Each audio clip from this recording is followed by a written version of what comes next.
Hello and welcome to How to Login. In this video, I'm gonna be teaching you how you can mute messages in Signal. So let's go ahead and start the video without wasting any more time.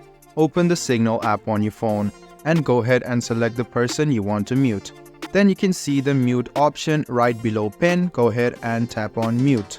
You can see the settings option. You can mute the person from up to 1 hour to 7 days. Or you can see the always option.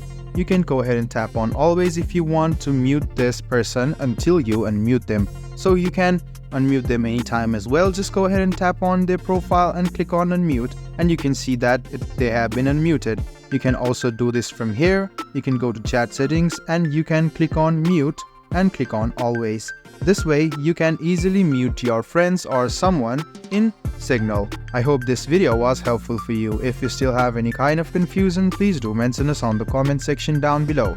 Like the video, subscribe to the channel and do hit the bell button for more.